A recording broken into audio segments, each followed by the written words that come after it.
Thank you, Azima, and the Pakistan FinTech Network. I'd like to, on behalf of PFN, thank them for arranging this very, exciting and in terms of the mix of the panelist session that I'm moderating today. With me, obviously, Hamza is there from Hugo Bank, but I'll let the panelists introduce themselves, and then we'll start off in terms of the digital technology. What are the trends and where we're seeing Pakistan and all of that. But over to you, Hamza, and then to Ahmed Hamdan, please do introduce yourselves and do tell us in a minute about what you're doing in your respective organizations. What are they doing so that the audience can have that detail. Sure. Thank you very much for having us from Hugo Bank. I am Hamza Ikram, and I primarily oversee the machine learning and data piece at Hugo Bank. I myself have a background in entrepreneurship, never really held down a job, mostly been working in startups, starting them, selling them, working on them. And then this opportunity came along and I thought it was interesting, so I joined up.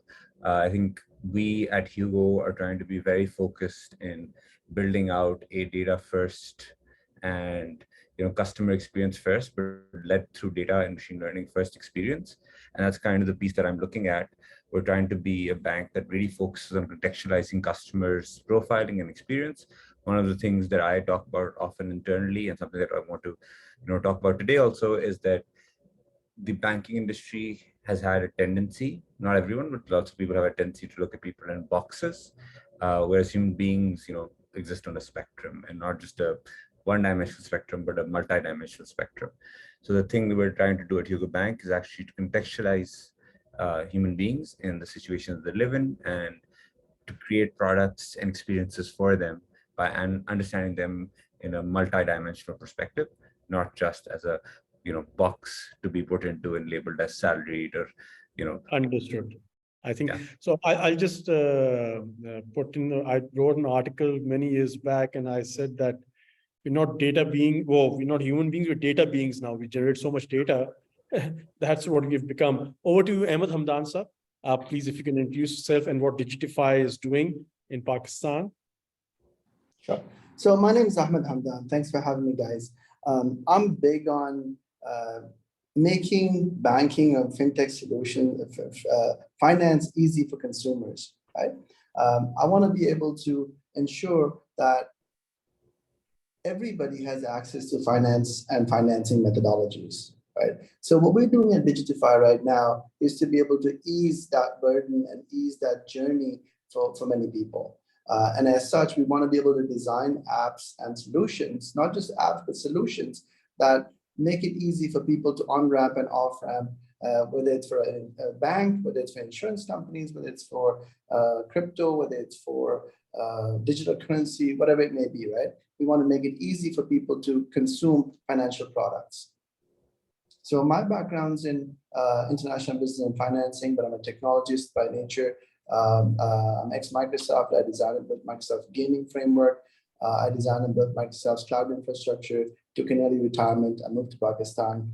And now what I do is I coach and mentor and grow fintech and health tech companies. And as such, Digitify is one of them. That's very good. That's very, I think you're doing a great job coming back to Pakistan, starting this off. So I think we wish you good luck in what Digitify is doing. I was looking at the site. It looks pretty, unique in terms of the solutions that you're providing to the fintechs. And I'll come to you. And it's not back. It's not back, sorry, but I'm actually not Pakistani. I moved here because I have an interest in building financial solutions in Pakistan. I'm originally from Sri Lanka. Great. And that's even better, So I've got a lot of Sri Lankan friends. It's good to have you in Pakistan and you're building something here. That's very good. So Rahil Iqbal has joined us from Codebase. Rahil, if you can in a minute, tell us about yourself and what Codebase is doing, and then we move on to the questions. Thank you, Essen. My name is Rahil. I'm the managing partner at Codebase Technologies. We are a Dubai-based fintech solution provider with presence in Pakistan. We started with Pakistan actually back in 1998, and we grew as an international organization. Today, alhamdulillah, we are available in 3 continents with 6 offices. across the Africa region, Middle East, and Asia Pacific. Pakistan is our home ground, of course, and we have a huge development center in Pakistan uh, for all our technology products. So basically, Codebase currently focuses on the digital banking aspect within the regions. We help banks digitize, we help fintechs also go to market, and our focus has been to ensure that the financial services industry is able to digitize effectively and introduce new customer experiences, bring in new products to the consumer markets within the financial services sector. That has been our focus. Codebase has been leading the digital bank, neo banking space, and today we basically have launched 5 digital only propositions in the MENA region. We are one of the leaders when it comes to digital banks or digital only banks propositions in the market. And we are very much available in Pakistan as well, working with large tier 1 institutions, helping them digitize as well. Definitely, and I think that's a great introduction in term, and you've been doing this work since 1998. So hats off to you on building this company. And I know this for a fact that we're working with your team for one of our digital bank clients at Khazana, and which got the license and is about to launch. So I am I've got first-hand experience of the remarkable team that you have in the product that you're rolling out. So coming back to since I know you have to go, but we'll just start off with this. So what are the biggest trends that you can? I'll start off with Raheel and then to Ahmed and to Hamza. That you guys are seeing in digital technology in Pakistan in 2023 and 2024. I'll give you some pointers. Let's say cloud is there, then cybersecurity is being focused. AI, obviously, since November, since the Chat GPT came to surface, are you guys using AI in your daily routines, or are your teams have started using it, plugging it in? And what are the biggest trends that you see in digital technology in Pakistan? These are two set questions. Over to you, Raheel, first, and then to Ahmed, then to Hamza. Sure. See, Pakistan is at a cusp of digital transformation. It's a complete transformation requirement over there in the country. The good thing is we have a population. In other markets where we have worked, we feel and we face this issue, institutions do not get the ROI of that digital transformation. The good thing about Pakistan is we are a populous country. We are a underserved country specifically when it comes to financial services, and that's what our forte has been. So from a digital transformation perspective, Pakistan is at that level where it makes sense to invest and get the right ROI on your investment. And we have a good penetration of mobile. We have a stable and a very reasonable internet penetration as well in the country. Plus, the central bank in recent time have promoted digital channels. So it is actually promoting banks and financial services institutions to go digital, and by offering much more regulations around it. So to make it easier for banks and for finance companies to adopt digital transformation. So that's on the regulatory side. Plus on the cloud side, both State Bank of Pakistan and SECP have issued their regulations, which is very encouraging to bring down the cloud service providers to Pakistan and to help adopt the cloud utilization. Hence, these three things are very fundamental for any digital transformation uptake within any institution or the country. So we have the infrastructure available, and we are working towards that infrastructure as a country, so which is encouraging. Right now, institutions coming out of COVID have got the need of the digital transformation. They have acknowledged the need, that yes, they need to go through a transformation agenda. However, we are still slow in decision making. So the organizations, be it financial services or non-financial service sector, we are a bit behind in decision making uh, due to several reasons. I would not go into too many of those reasons, but yes, the overall country situation also dictates the necessity of when to invest, how to invest, and where to invest.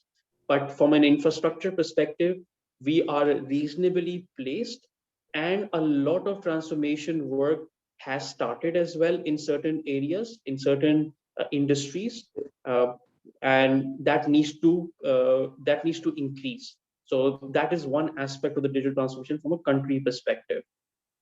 Now, the second part of what kind of digital tools when it comes to digital transformation, there is a whole landscape when we talk about digital transformation. AI, data analytics, machine learning, it is only one component. And from my perspective, if how I look at it is the once you have the foundation set up, right, then you are able to leverage these tools to get the benefit. Talking about AI, talking about machine learning is very good, but how would you implement it if you do not have the basic data foundation or basic data information available or properly structured data, for example? So there's a lot of foundational work needs to be done to be able to leverage these new tools and technologies such as AI, Chat GPT. If you look at Chat GPT as well, these are dependent on a model, a learning model. How do you get the learning model is from data. Data needs to be collected, structured, and then these LLM models are applied. So yes, these tools are very good to talk about, but I think we as a country, as an organization, if you take it as Pakistan, we need to work a lot on the foundational aspect of collecting data, storing data, and then be able to utilize these tools. From our organization perspective, of course, Chat GPT's presence is being felt. Our R&D teams are actually working on how to incorporate certain features of Chat GPT within the daily work productivity. But more, how can we help our clients adopt it, implement it, and basically take it up to the next level? So yes, our R&D teams are working very closely with service providers in bringing these new technology sets to the industry. That's good to hear. That's good to hear. I think pertinent points on the digital transformation and how Pakistan is actually ready to achieve that. Over to you, Ahmed Hamdan, from giving us a perspective from as an outsider coming from Sri Lanka, I think, and having worked in the Middle Eastern region and elsewhere. I think that will help us if you can share on the digital trends that you see for Pakistan and how you've been using AI in your teams have been started using them in their daily work, and what are some of the use cases? Please do share that. Sure. I think Raheel touched on many topics, right? Where about digital adoption. What I see in Pakistan is very different, right? There is a lot of interest in trying out new stuff. Pakistan has leaped, like in the 3G, they jumped from 2G, 3G to 5G right away, right? Now, similarly, what's happening is in the digital landscape of fintech, right? That's happening too. I mean, we only have about 2% of maybe 3% of our population in the banking sector, banking, right?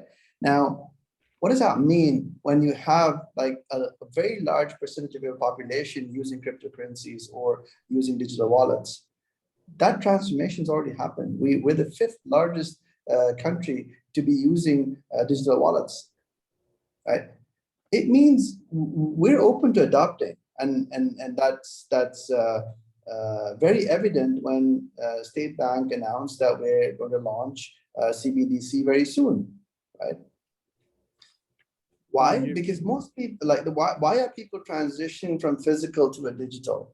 If you look at the savings and loan industry, right? People used to put money into a bank, that institution used to lend money, and other organizations would borrow, do something with it, give them a return, and the consumer would make some money as well. But now most consumers are not holding on to cash. They're either holding it at home and they're not putting it into the institutions that can lend it. And the digital assets are becoming very popular, right? Whether it's currency, and if you look at SACP looking at being able to say, hey, why not have digital bonds, digital shares, right? It makes it easy to transact, right? It makes it transparent to transact. It makes, having smart contracts makes it easy for people to apply those rules, right? And because of that, many people who can't read or write might adopt it knowing that, hey, these rules are going to be applied by a machine and not by a human, right? But at the same time, in terms of trends, you talked about cybersecurity. Cybersecurity becomes an issue because it's not just a matter that the machine is going to do something, but people will take advantage of people who do not know how to use the technology, right? I've known some charitable programs that give, the welfare programs that give money, right? And when you give money, they say, hey, go collect it from the bank, from an ATM. Now, some of these people do not know how to use an ATM machine. They will make a payment to the guard who's standing outside and to show him how to use it, right? So that change management process isn't streamlined. If we make technology so seamless and easy for a consumer to use, like if we think of our mom or our dad as the end consumer and say, hey, and that mom and dad may or may not be able to read or write, and if we make it so comfortable for them to use it, we're successful. So we at Digitify are interested in building products and solutions that are human-centric, right? That's our goal, to make the process easy and human-centric without saying, hey, technology should be something behind the scene. Understood. And before I move on to Hamza, I'd like to welcome Fatma Said. Thank you, Fatma, for joining us. We just, after Hamza, it will be coming down to you. And I have a very pertinent question on after I hear Hamza and then Fatma, I'll ask you about demonetization. Will that usher us into really digital world? But are we ready for that? So prepare for that. While Hamza, please share on the digital trends that you see from a Hugo Bank perspective, and how have you been using AI in your daily routine, or your teams have started using them or not? Sure. So I'd like to start with a personal story, right? So I missed the boat on the transformers, right? So Attention Is All You Need is the paper that lays the basis for this. That came out in 2016 as a preprint, 2017 as a print, right? And where the transformer, which is now the basis for a lot of the foundational models, came about, right? And I feel I have a lot of FOMO about it, right?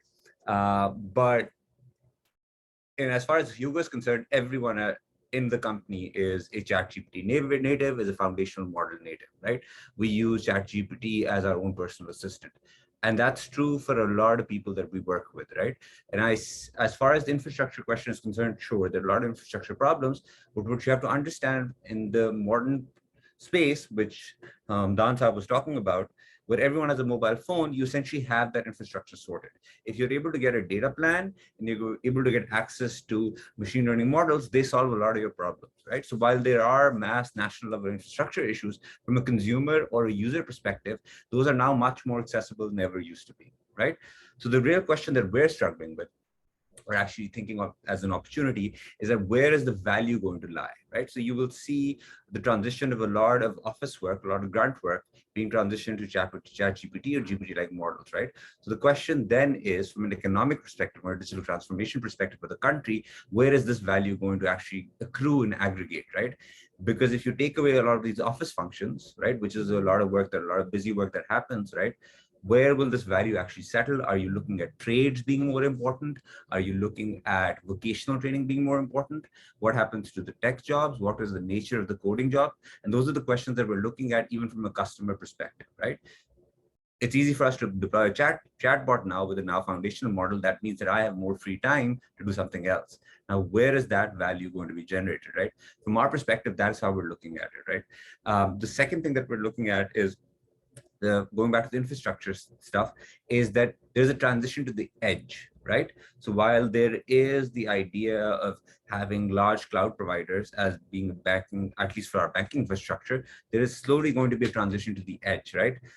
Where the device capabilities are so much that I don't necessarily need a large processing center to do a lot of my work, right?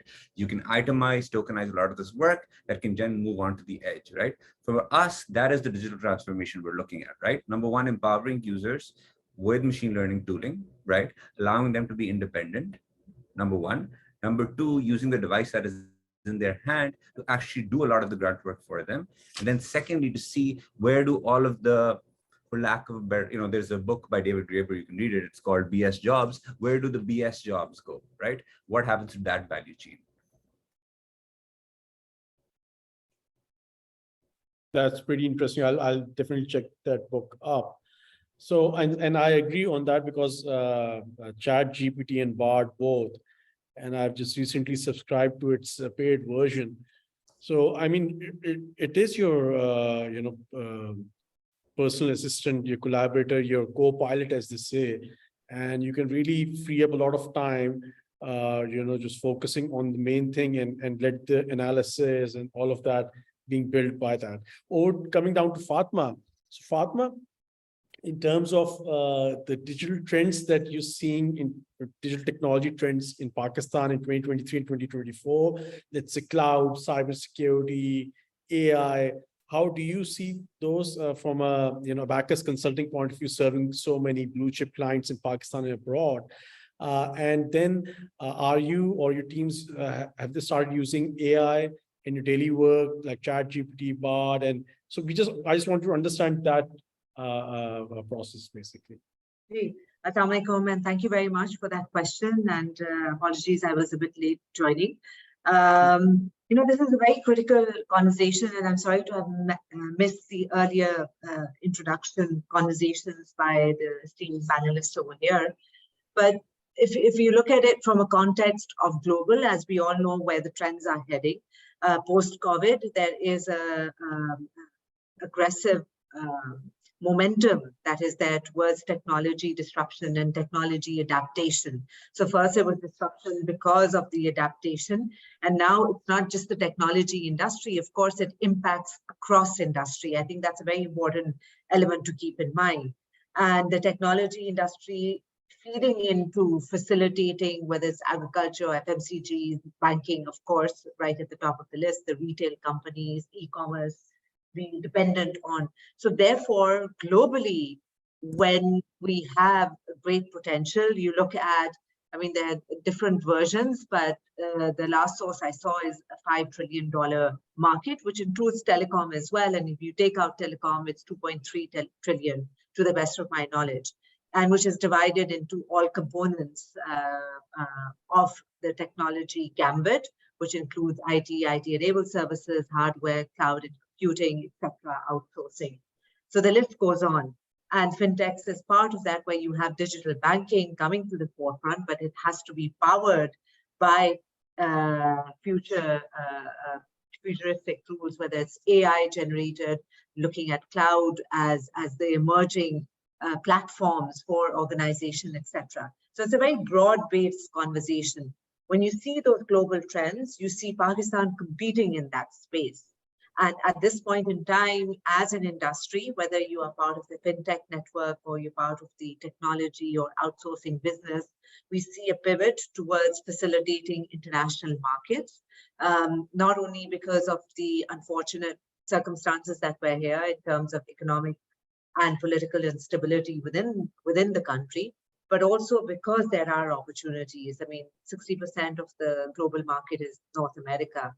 And visibly, you see that pivot at the African countries, the Middle East countries, Saudi Arabia, case in point, as we all know, the development that is taking place over there.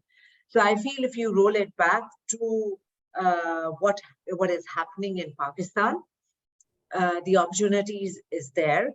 And in order for us to stay relevant and also have a roadmap which will allow us to scale, it is imperative that we ensure that we're part of the conversation from a strategic standpoint and seeing that as service providers and solution providers, where can we add value to the clients that we serve?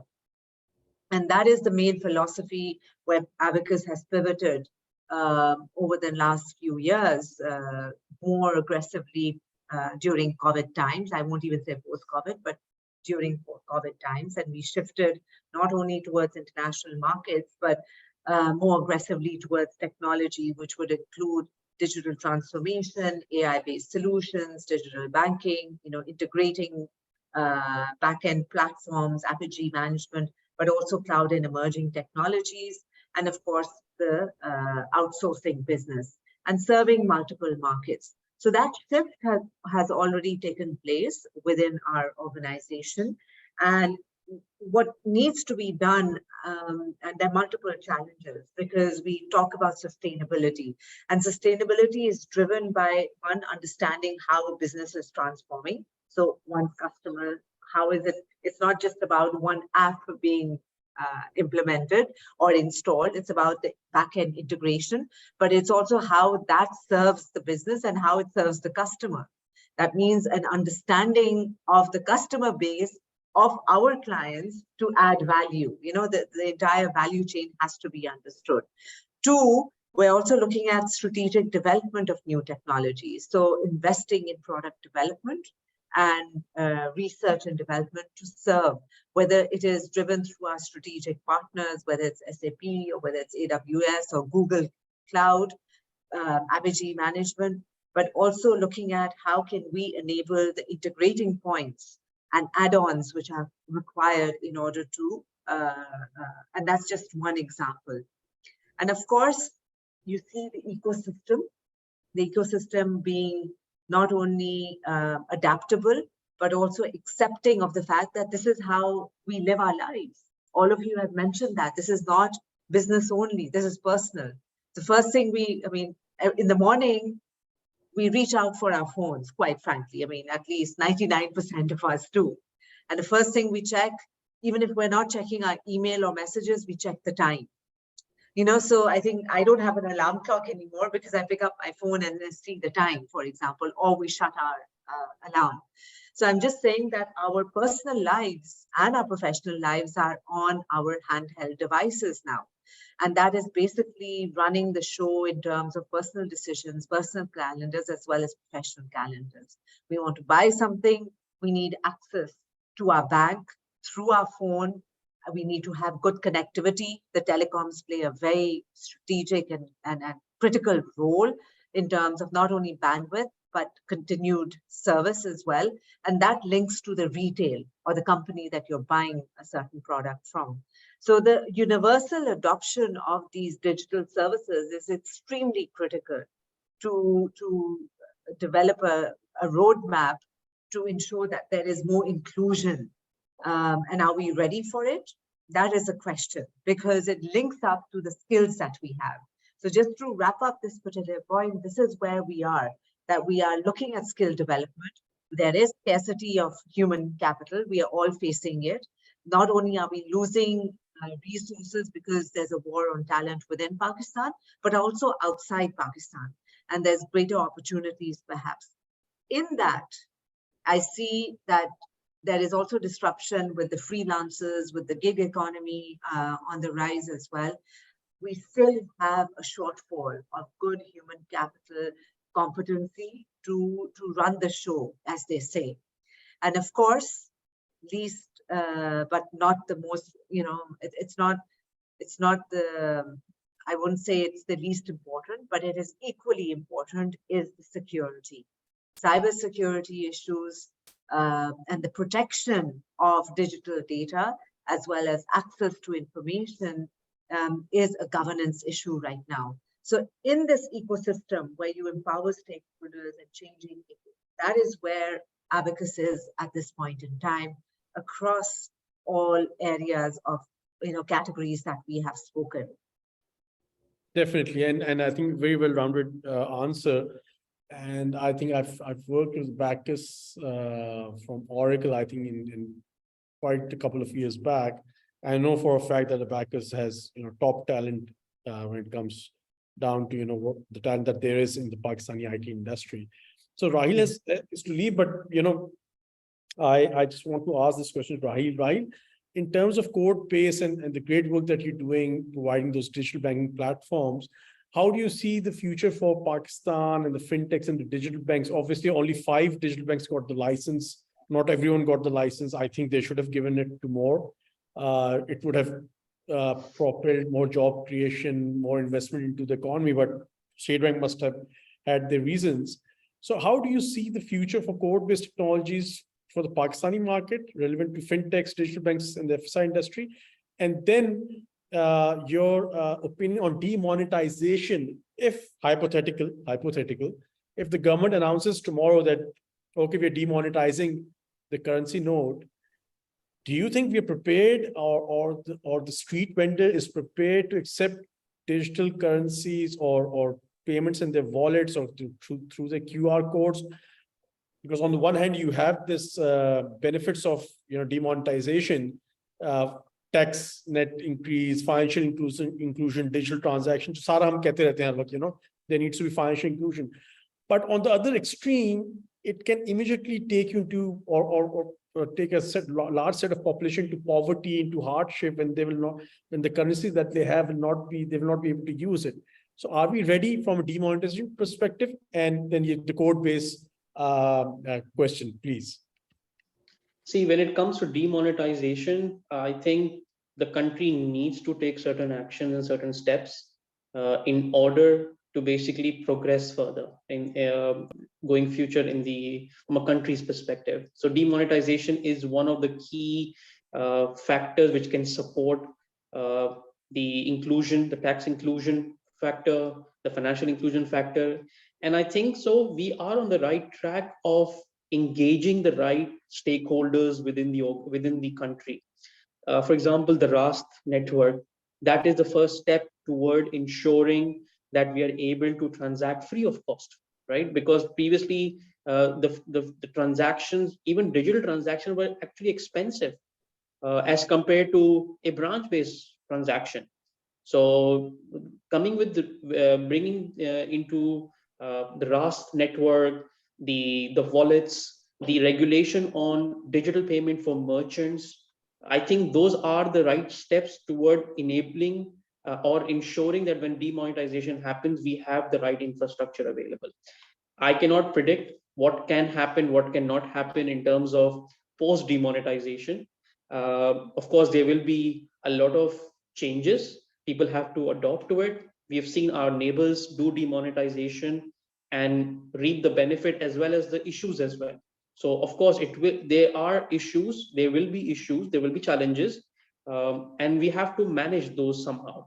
But I think we have the right ingredients to work on. And the thing is, we have to engage. We have to keep engaging our small merchants.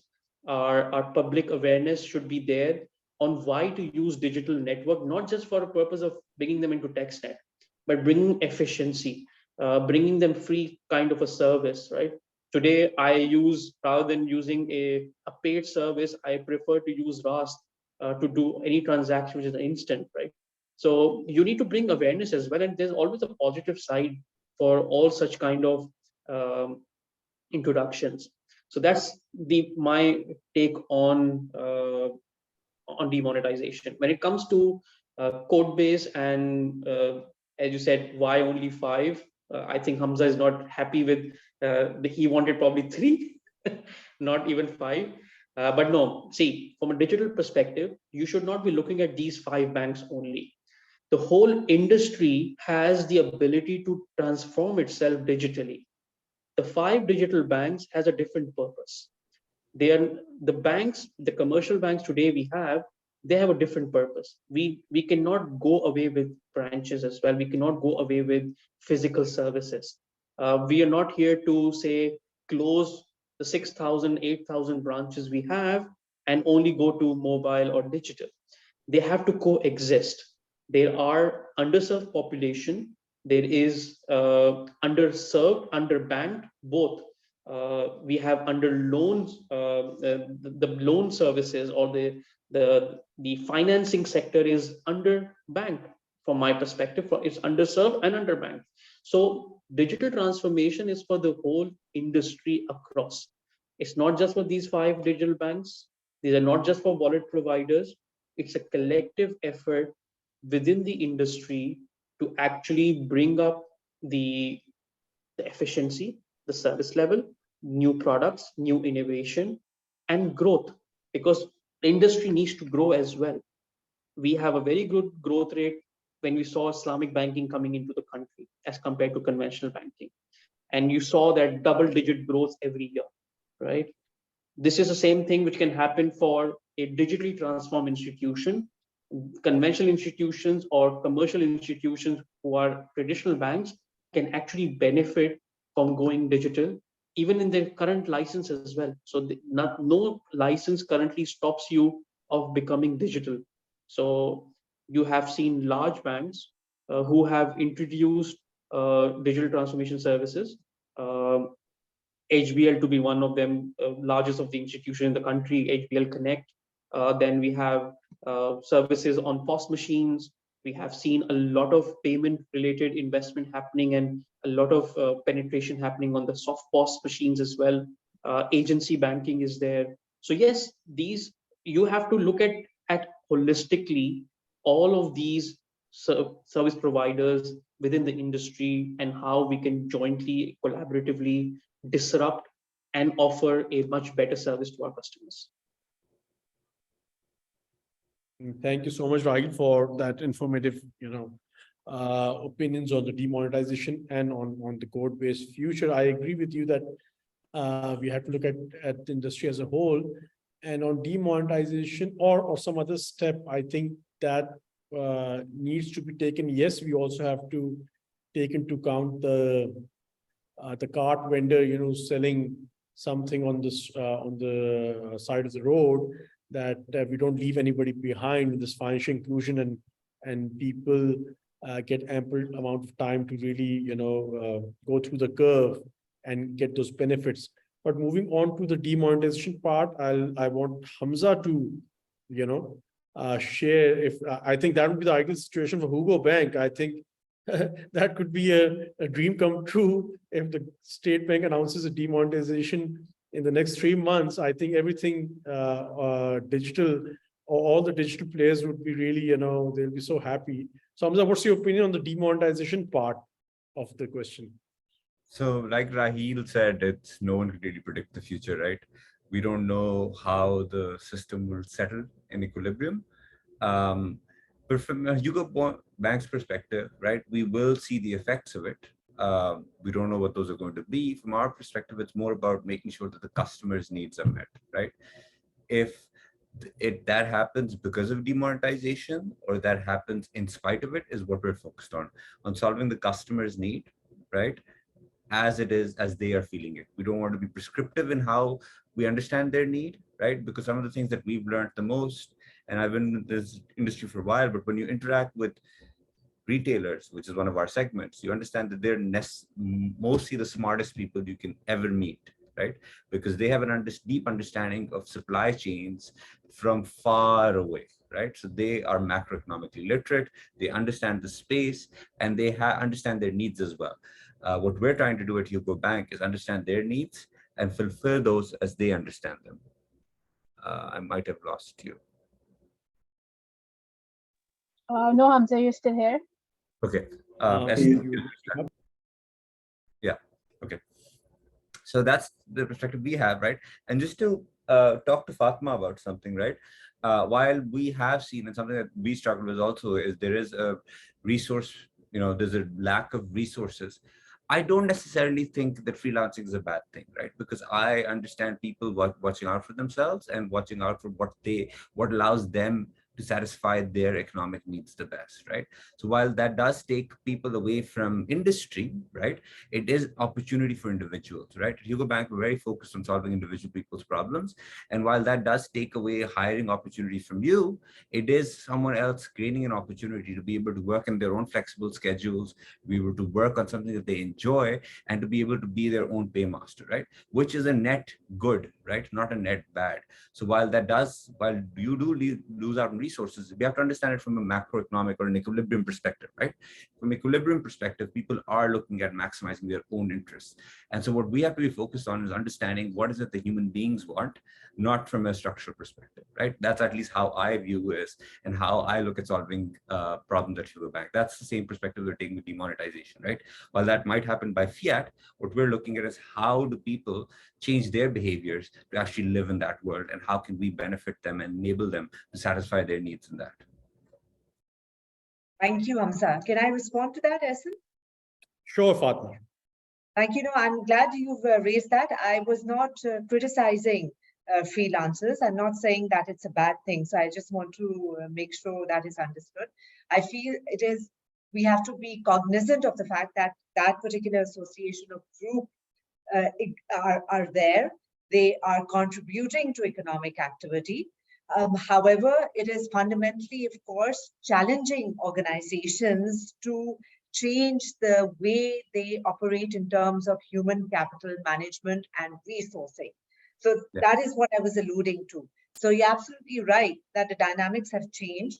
There is a shift in terms of the employee behavior, if I may use that, and the employee experience. And when we work for ourselves, we're also an employee because there is a certain objective.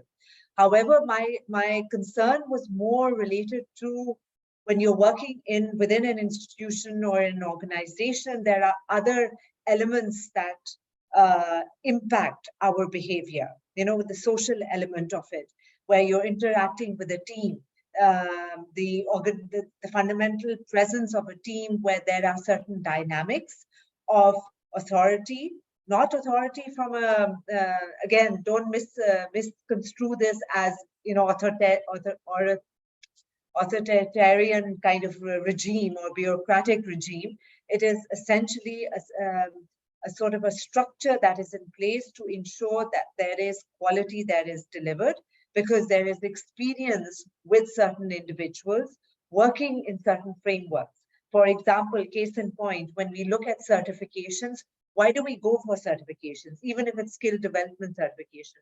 Because there is a benchmark that is being set, which allows us to have access to tools and technologies and frameworks, and then subsequently knowledge base, which broadens the way we work. And then there's applied knowledge. But the benchmarks and certifications exist for us to have a certain standard approach or a baseline. Now, that is usually the way structures and systems are within an organization, whether it's a startup. I've mentored quite a few startups and entrepreneurial ventures as well. I understand the challenges of the gray area and overlaps of roles and responsibilities. And in that also, it's sort of freelancer, because you have to be an entrepreneur in order to do that.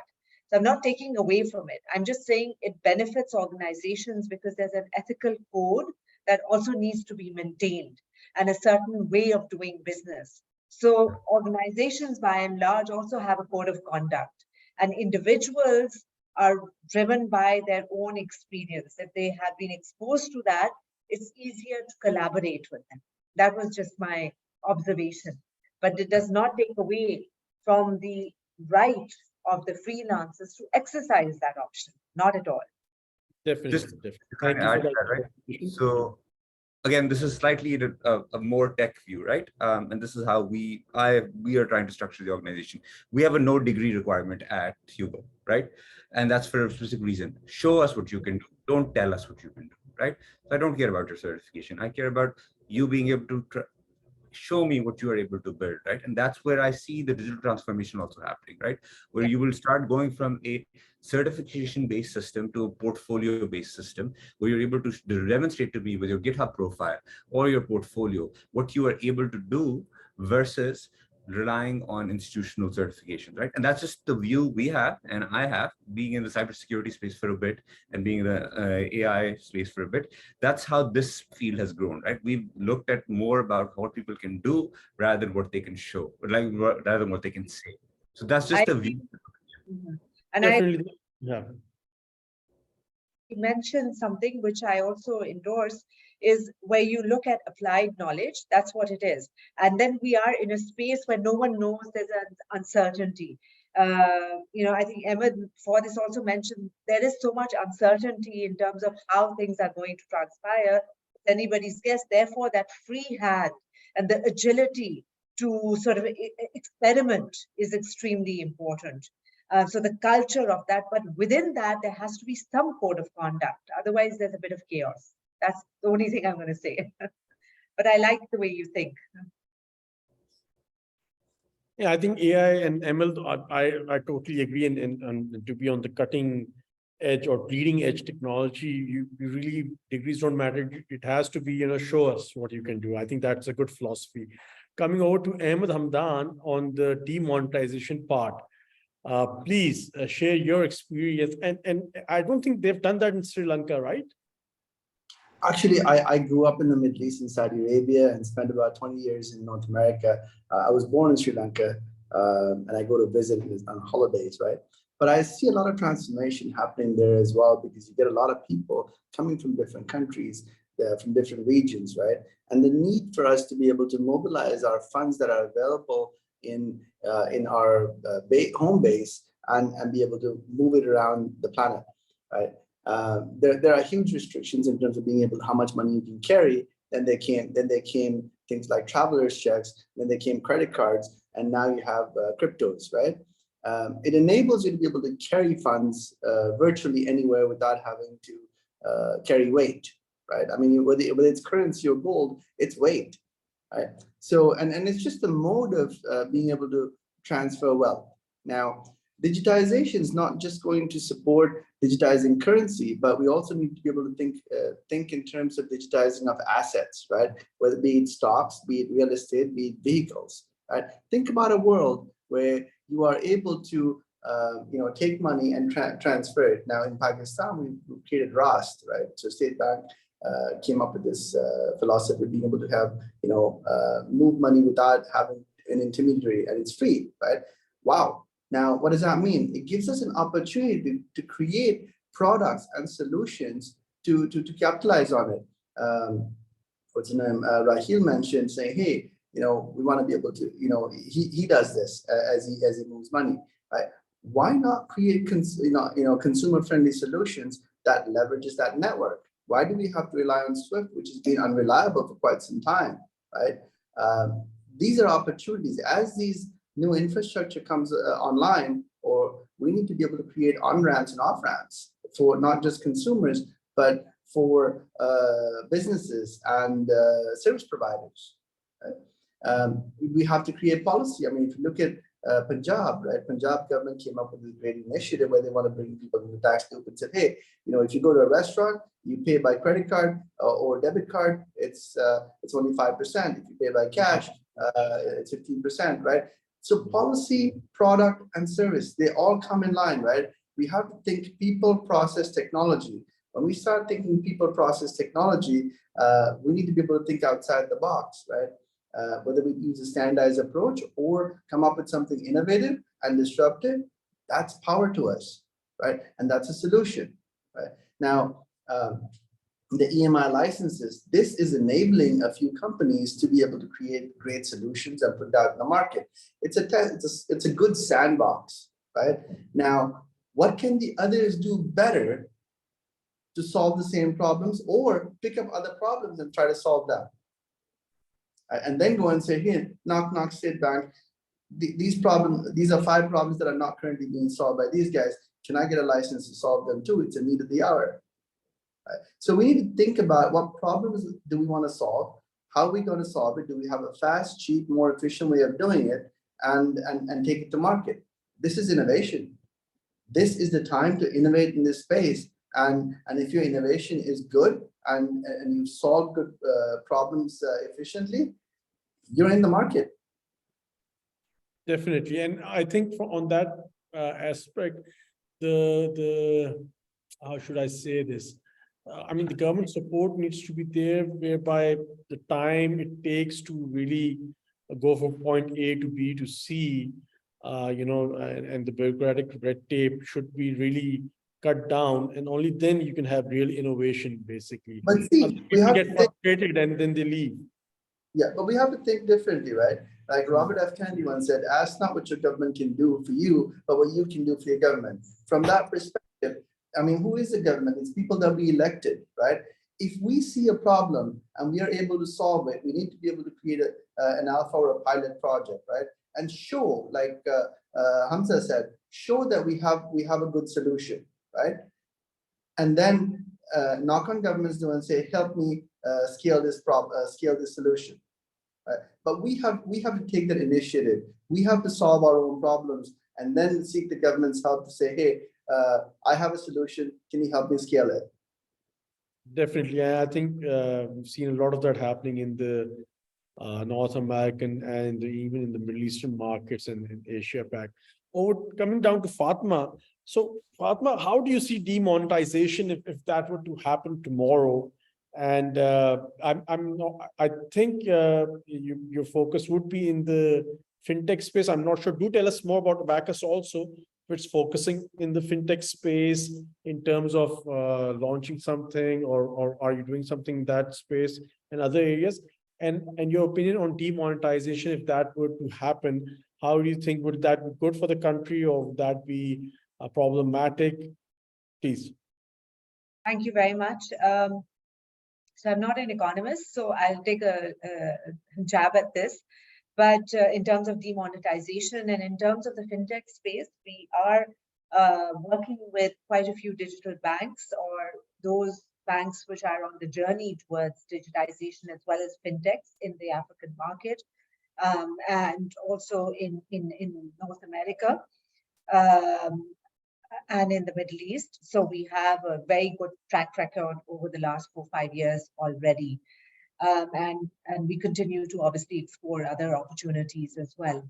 Now, coming back to monetization is essentially a double-edged sword, I feel. You know, if you look at historical trends where there have been economies who have tried to demonetize, it hasn't really been successful.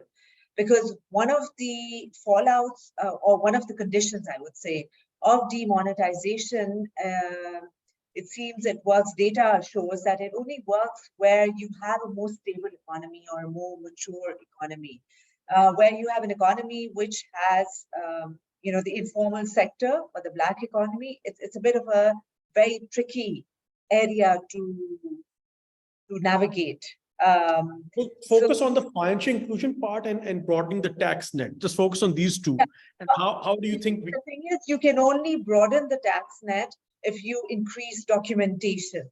And if there is a very large scale informal sector which is resisting documenting or being transparent, then to what extent can you push the tax net to be? I mean, that should be one of the top priorities. We saw what has happened over the last month or so, where the taxes have increased for the salaried class, for other categories of taxes as well. And it is putting a greater burden on those who are paying the tax, whether it is from a company perspective or from an individual perspective. And that is not good business, because in a space of technology, you need the ease of business to collaborate with partners internationally, as well as pay your bills in Pakistan. So even if we are bringing in the Forex reserves, we are collaborating. So there has to be some outflow to sustain. The other aspect is that, you know, with inflation, with fuel costs, with other elements of society and the economy being impacted, it's just not as sustainable. So the margins get hit. And the greatest challenge for the government right now is how do they ensure that the tax net, previous governments have tried to do that, there has been a pushback. Now, in that space, how can you successfully digitize the entire economy, or even, you know, a greater part of the economy, if it's not it's not willing to get documented? Because that is one of the key. You look at microfinance lending. Microfinance lending, I'm part of one of the boards, the Microfinance Foundation as well, a leading microfinance foundation.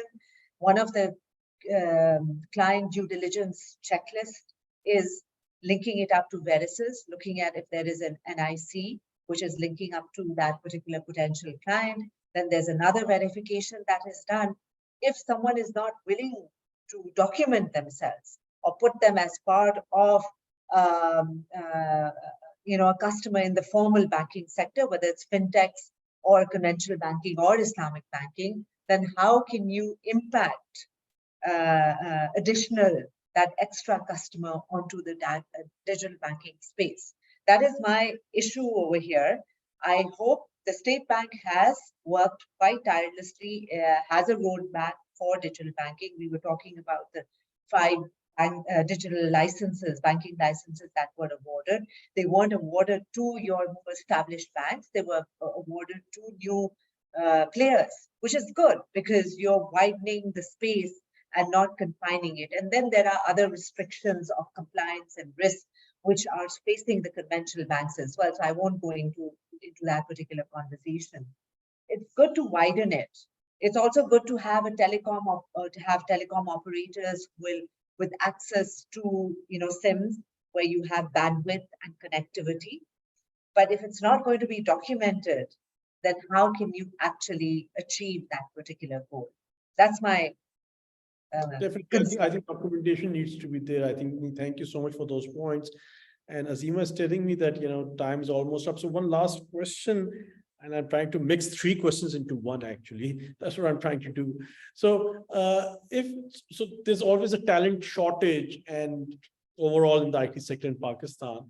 But let's suppose this Pakistan FinTech, network and others. So I had this idea some time back. Why don't you guys come up and the technology companies and the banks to build a banking incubator whereby you churn out people in terms of IT graduates or otherwise who can be absorbed into the banking industry for these digital banks, for all the digital channels. So that on that part, please do let me know what are your thoughts on having a banking incubator. I think we're missing that. We have general incubators, but not a focused one on banks. And then how are we going to, in terms of, we're also looking at a lot of cyber security challenges that we're seeing, financial institution got hit pretty bad in the last month, and then the utility company got hit. So those are real threats. It's not something you can ignore anymore. So how do you see, are you guys seeing that more investment is being made by your organization in the cyber security space and by your customers also? Do we see a shift in that trend? Yeah, just take an antivirus and that's it. Or they're going towards complex solutions of XDR, MDR, all of that. So banking incubator and on cyber security. These 2 last questions, you please. Fatma, I think I'll first go at you, and then Hamza, and then him. I would request that my other colleagues go first, and I'll then take a shot. I'll take Hamza on this. Hamza? So that's an interesting idea. I'd have to think more about the banking incubator. What we're doing in Hugo Bank that we will be launching very soon is that we're crowdsourcing our engineering intern, our management training program. We're actually not taking any this year. We're putting this out and we're letting people at universities tell us what it is that they want to learn and how they want to learn. And so we're outsourcing it to actually the people that want to learn. So when they come in, we understand what is it that they understand and where they want to grow and how we can help them grow, right? Because we understand that with the internet, it's possible for any person that is in engineering school or anywhere that is computer literate to actually understand where they want to grow. Our job is to enable them to get there, right? And that's why we're open sourcing our MT training program. We won't be launching it this year. We'll take all the feedback and launch it next year based on the feedback from whoever's out there looking to be part of Hugo Bank. That's number 1. For cybersecurity, that's a 2-pronged answer, right? Number 1 is the internet was never made for banking. The internet was made so that ARPANET was made so that people from MIT and Stanford could interact on the internet online, right? So the underlying infrastructure that you're looking at isn't made for banking, right? So what we're doing is we're jerry-rigging a system that was made for message transmission between college students into something that's underlying banking infrastructure. Now we're too far along, right? So we have to do a hacky job of this, right? And so from our perspective, cybersecurity is key, right? But one of the things that we're looking at especially, and I've been talking to people in the industry about it, is that with ChatGPT and agent GPTs, we're increasingly going to be seeing smart agents being deployed and having these fights amongst themselves in cyber, on the interfaces of networks, right? So we see people training foundational model agents to perform cybersecurity attacks, and we're also looking at other companies that are coming up to actually train models to actually subvert these attacks. That's a burgeoning, growing space that we're looking at, and that's going to be one of the main threat vectors. But the underlying problem is the internet was never made for this, so you're always going to be jerry-rigging this. Good. I agree on that internet was never made for this. We are definitely piggybacking on this, and have very good plans on the crowdsourcing part for Hugo. To give my regards to Atyab on that, I think that's much needed. Ahmed bhai, if you can share on these two parts basically.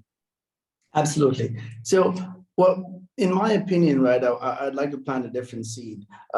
In terms of what we've started, right, we've got a new fintech industry and an association that is looking to solve some of the industry's problems. As such, we need to be coming up with our own solutions, right?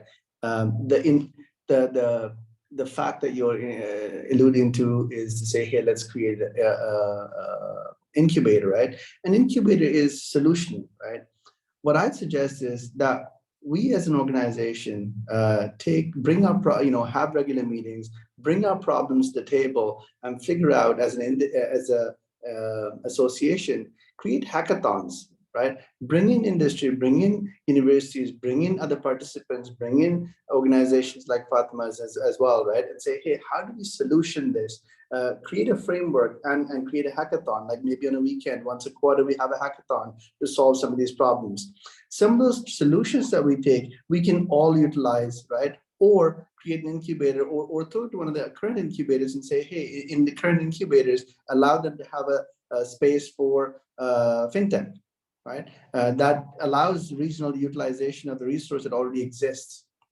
And say, hey, in those, the solutions that we gain in this hackathon would become part of our common utility, right? And then the incubators can probably build it better, faster, cheaper, right? So that would be my approach, taking a community and developing a community to solve our problems. In terms of the cybersecurity, right? We all know that if man can break, if man can make or secure, man will try to find a way to break, right? I've run security hacks and whatnot in the past as well. I've run a huge security team.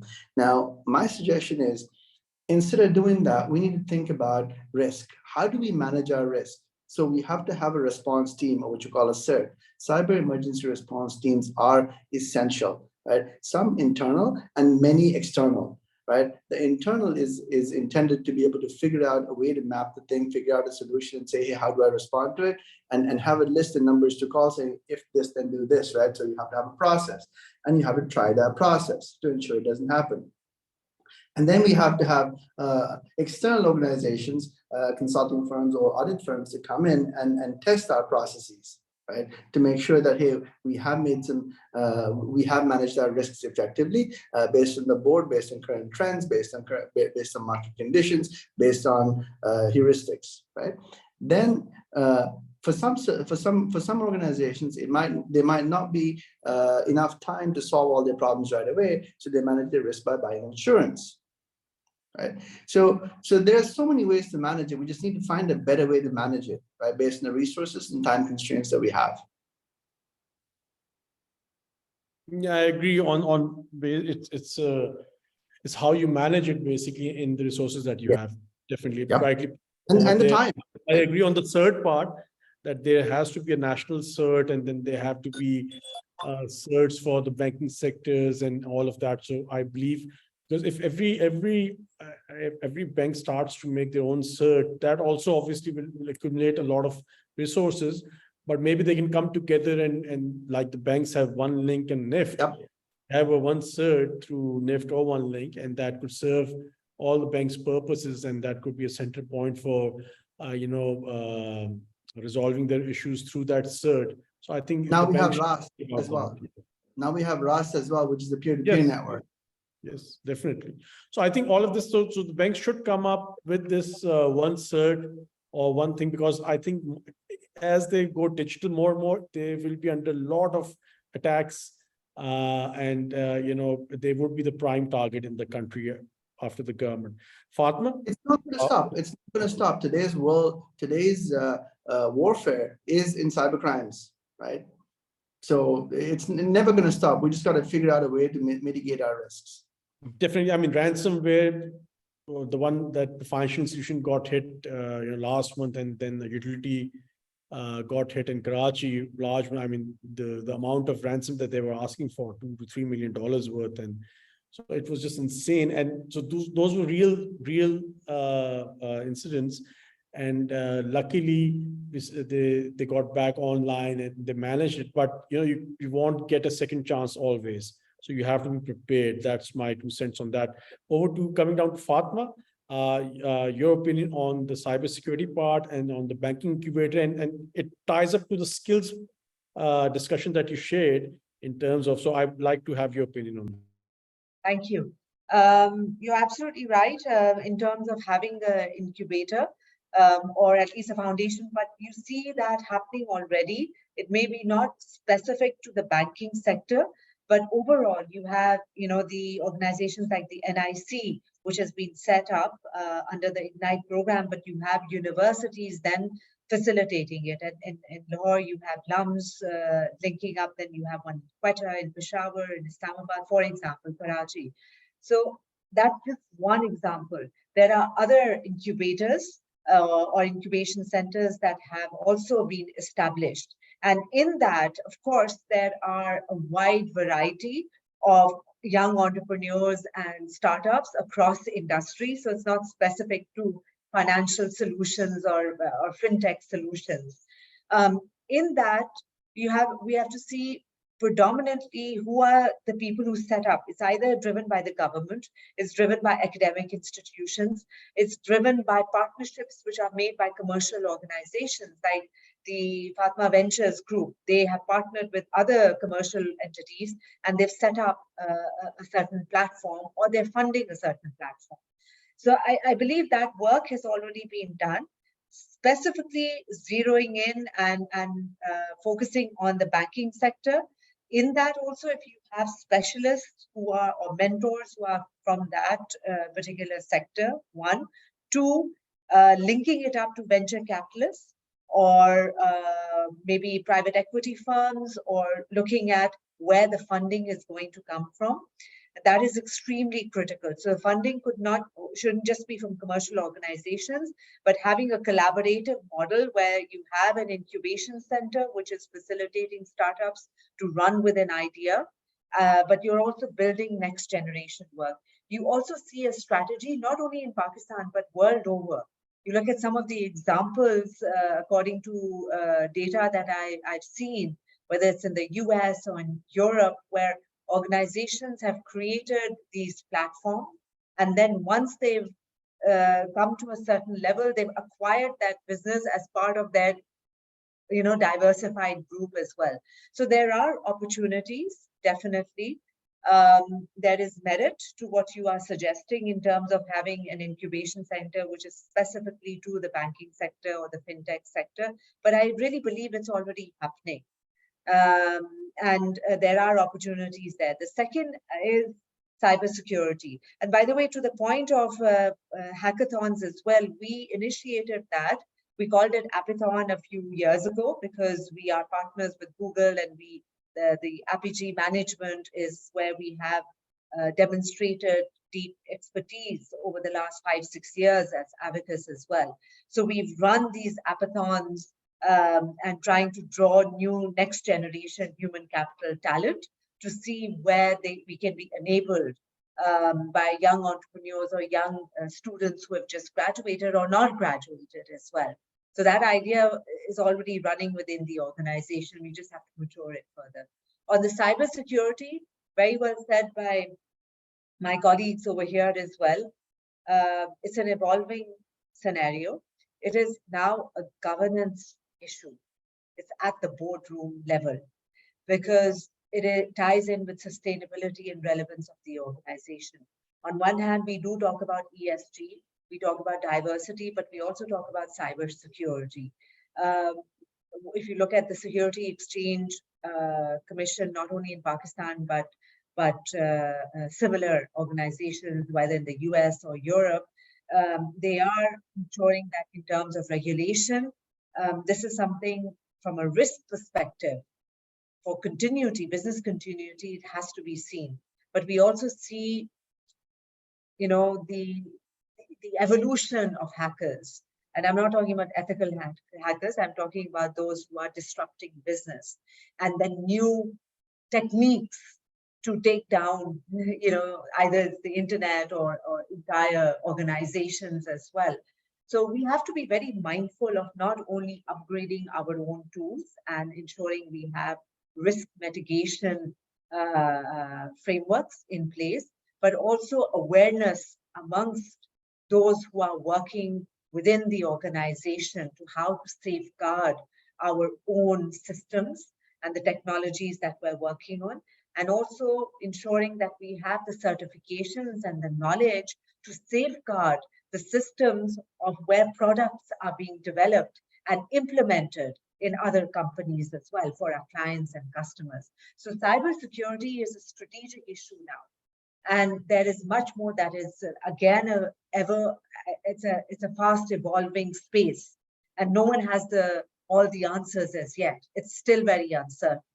And we're learning through trial and error, but there is data that is showing that how can you safeguard not only your own environment, but also that of your customer. Definitely, rightly said. And cybersecurity is now a big, not challenge, but it's something that can be tackled. But with the advent of digital banks, I think, because trust is supreme in banking. So when people will, get onboarded to the digital banks, and I hope that they get more customers than the conventional ones. Trust would be something very integral, where they'll have to ensure that no data leakage happens ever. Otherwise, the customers will lose their trust, and that will be the end of that digital bank, basically, or that will hurt the digital bank very, very badly. So on that note, thank you so much to all of my participants. Hamza, especially you came on time right from the beginning. Fatma, it's always a pleasure listening to you. Ahmed Hamdan Saab, really pleasure knowing you, and Rahil Iqbal, who had to leave early, and to the Pakistan FinTech Network, Azima Khan, and to all the attendees.